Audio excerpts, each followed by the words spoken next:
ഒരുപാട് പേരുടെ ഡൗട്ട്സ് ആയിരുന്നു കേട്ടോ ഈ നെയിൽ പോളിഷ് തന്നെ പെട്ടെന്ന് ഫെയ്ഡ് ആയി പോവോന്ന്. അപ്പൊ അതിന്റെ ഒരു ക്ലാരിറ്റി തരാൻ വേണ്ടിയിട്ടാണ് കേട്ടോ ഈ ഒരു വീഡിയോ.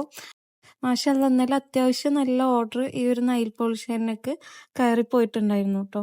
ഇനി ഇത് പെട്ടെന്ന് ഫെയ്ഡ് ആവുമെന്ന് ചോദിച്ചാല് ഇനി ഇത് 2-3 കോട്ട് അപ്ലൈ ചെയ്ത് കഴിഞ്ഞാൽ നമുക്ക് അത്യാവശ്യം സ്റ്റെയിന് ലാസ്റ്റ് ചെയ്ത് കിട്ടും കേട്ടോ. പിന്നെ ഇത് പെട്ടെന്ന് ഫെയ്ഡ് ആയി പോകുമെന്ന് ചോദിച്ചാൽ ഞാൻ യൂസ് ചെയ്തിട്ട് എന്റെ ഫീഡ്ബാക്ക് എന്താന്ന് ഞാൻ പറയാം. ആദ്യം കിട്ടിയിട്ടുള്ള ഒരു ഡാർക്ക് കളർ ജസ്റ്റ് ഒന്ന് ഫെയ്ഡ് ആയി പോയി. 2 ദിവസം അലക്കലും പാത്രം കഴുകലും കാരണം അത്യാവശ്യം കയ്യിൽ നല്ല വെള്ളമായിരുന്നു കേട്ടോ. അതുകൊണ്ട് തന്നെ കളർ ചെറുതായിട്ടൊന്ന് ഫെയ്ഡ് ആയി പോയിട്ടുണ്ടെങ്കിൽ 2 ദിവസത്തിന് ശേഷമുള്ള ഒരു സ്റ്റെയിൻ ആണ് കേട്ടോ ഇത്. അത്യാവശ്യം നല്ല സ്റ്റെയിൻ തന്നെ ഇപ്പോഴും ഉണ്ട് കേട്ടോ. പിന്നെ കാലിലെ സ്റ്റെയിൻ ഇപ്പോഴും അതേപോലെ ഉണ്ട് കേട്ടോ. കാരണം കാലെപ്പോഴും കൈയിന്റെ പോലെ വെള്ളം നനയണില്ലല്ലോ. അതുകൊണ്ട് തന്നെ കാലിൽ അതേ ഡാർക്ക് സ്റ്റെയിൻ ഉണ്ട്. കാലിലെയും കയ്യിലെയും ഡിഫറൻസ് നോക്കി കഴിഞ്ഞാൽ നിങ്ങൾക്ക് മനസ്സിലാക്കാം. അപ്പൊ ഈ ഒരു കളർ എപ്പോഴും പെർമനന്റ് ആവട്ടോ. അപ്പൊ ആദ്യത്തെ ആ ഒരു ഡാർക്ക് സ്റ്റെയിൻ ഞാൻ വീണ്ടും അതിന്റെ മേലെ ഒരു കോട്ടും കൂടെ അപ്ലൈ ചെയ്തപ്പോൾ നമുക്ക് ആ പഴയ കളർ തന്നെ തിരിച്ചു കിട്ടിട്ടോ.